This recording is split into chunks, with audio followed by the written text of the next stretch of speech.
n'empêche pas que j'existe. Résumons-nous. La conscience, telle que notre nature débauche la considère, n'est que l'illusion de la conscience. Je crois avoir tout naturellement conscience de moi. Si je regarde cet arbre, ce que je nomme ma conscience pose cet arbre. Mais elle n'éprouve pas naturellement la nécessité de se poser elle-même. Sartre dit, la conscience est positionnelle du monde, tout en étant en même temps non positionnelle de soi. Tout le débat est là. Ce que dit Sartre est vrai de l'homme ébauche. Mais si je cesse de me contenter de l'homme ébauche? La conscience dont parle Sartre, et avec lui presque toute la philosophie contemporaine, ne définit que l'état de l'homme qui se trouve en deçà de l'état de conscience. Il s'agit d'une forme, non d'un contenu. Une conscience purement psychologique. Ce terme prend tout son sens si on l'oppose à la conception d'une conscience transcendantale, laquelle constitue le fond de la philosophie éternelle. Pour la philosophie éternelle, la conscience à proprement parler est dans l'homme qui regarde l'arbre de la manière suivante. Je me regarde regarder. Je me garde regardant. Je me rappelle à moi-même dans l'acte de regarder. Dans cet acte difficile, l'objet de mon attention est moins cet arbre que la perception que j'en ai. Il s'agit d'établir une perception compacte et fixe, par rapport à un je compact et fixe. La réelle conscience naît de ce double effort. En même temps, cet arbre passe d'une existence floue à une existence exacte. Je suis. L'arbre me livre son être. Le posant en me posant moi-même, je le connais.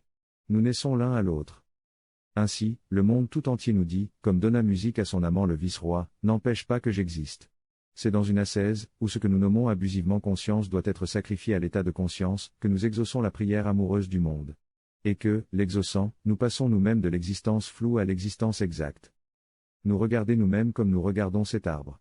Obliger la machinerie intime à se faire voir objectivement. Ses fonctions, ses rouages, ses différents moteurs, ses transmissions. Enfin quelqu'un en moi pose sur moi un regard froid, lucide, compétent, observe cette machinerie. En vue de la démonter et de la remonter de telle sorte qu'elle serve à produire de la conscience. Connais-toi toi-même ne s'adresse pas à l'ébauche. Se livrer à l'introspection, dans l'état d'ébauche, est une descente aveugle sans fin. Connais-toi toi-même implique une transformation radicale. Ce n'est pas une proposition pour une meilleure pratique de l'existence ordinaire. C'est un commandement initiatique. Connais-toi toi-même enjoint d'acquérir un centre de gravité permanent. Se voir suppose un point de vue. Un jour, le désir que ce point de vue supérieur devienne permanent cessera d'être furtif. Ce désir nous occupera plus que toute autre chose. Il passera tous nos intérêts dans l'existence. Il relativisera nos ambitions, nos peurs, nos amours, nos idées, nos attachements. Nous comprendrons alors ce qu'est l'ange gardien. Cet état de conscience, dont nous avons passagèrement conscience, que peut-il être, quand il devient immuable? Quels changements extraordinaires peuvent s'opérer dans l'homme? De quelle alchimie l'homme peut-il être le siège? À quel degré de connaissance peut-il donc atteindre? Nous ne le savons pas. Du moins savons-nous qu'il y a un chemin. Et maintenant, contredisons-nous. Monterland a déjà signalé pour considérable ce mot de Pascal. À la fin de chaque vérité, il faut ajouter qu'on se souvient de la vérité opposée.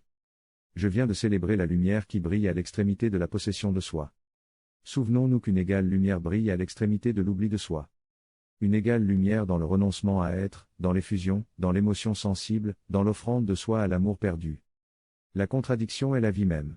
Pourquoi la vie spirituelle, qui est un comble de vie, y échapperait-elle? Le conquérant de soi et le donateur de soi, du même pas vers la lumière par des voies opposées? C'est probable. Et, sans doute, les grandes âmes touchent-elles aux deux extrémités. Citons encore Pascal, on ne montre pas sa grandeur pour être à une extrémité, mais en touchant les deux à la fois.